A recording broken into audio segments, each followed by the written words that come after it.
माननीय मुख्यमंत्री मनोहर लाल जी की मेहरबानी से हरियाणा का चहुमुखी विकास हो रहा है और पीछे भी जो 5 करोड़ रुपया उन्होंने दिए थे वो लगभग पूरा हमारे क्षेत्र में पहुंच चुका है। और पलवल का कुछ पैसा 1 करोड़ 23 लाख रुपए भी बकाया है, वो भी पहुंच जाएगा।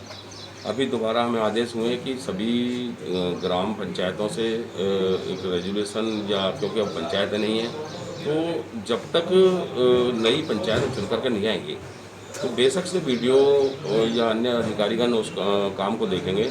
लेकिन मैं समझता हूं कि जो प्रतिनिधि चुने गए थे उनके माध्यम से विकास कार्य हम अभी कराएंगे और उसी के तहत आज इनसे जो गांव की समस्याएं हैं, विकास के लिए जो पैसे की मांग है वो मंगवाई हैं और इनका जल्दी एस्टिमेट बना करके इस प्रथा क्षेत्र का जो है एक प्रकार से अच्छे से विकास किया जाएगा। क्या मानते हैं किसान लगातार धरने पर बैठे हैं? दुष्यंत चौटाला ने पीएम को पत्र लिखा है कि बातों के माध्यम से इसका समाधान होना चाहिए।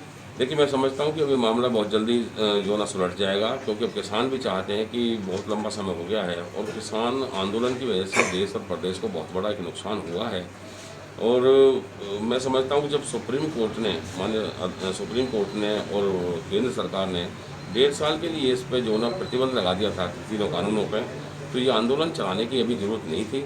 फिर भी अब मैं समझता हूँ कि किसान भाइयों को अन्य लोगों के हित में ये धरना खत्म कर देना चाहिए, बातचीत के जरिए इसको सुलझाया जाना चाहिए। सरकार के जिस भी नुमाइंदे की उनको ज़रूरत है, जिस भी मिनिस्टर की ज़रूरत है, उसको उनके साथ बैठा करके ये मामला जो जल्द से जल्द खत्म होना चाहिए ताकि इस प्रदेश और देश का विकास हो सके। कोरोना में लगातार जो मामला बढ़ते जा रहे हैं कोरोना के, और किसान भी लगातार धरने पर बढ़ते जा रहे हैं, क्या कहते हैं, क्या अपील करना चाहेंगे उनसे कि इस कोरोना को देखते हुए क्या कुछ कदम उठाने चाहिए? किसानों के साथ साथ मेरी आमजन को भी एक ही अपील है कि महामारी अपना एक नया रूप ले चुकी है और इस महामारी से बचने के लिए ज़्यादातर जो चीज़ें हैं ज़रूरी काम के लिए ही घर से निकलें। ज़्यादातर कामों को अपने फ़ोन पर बता दें।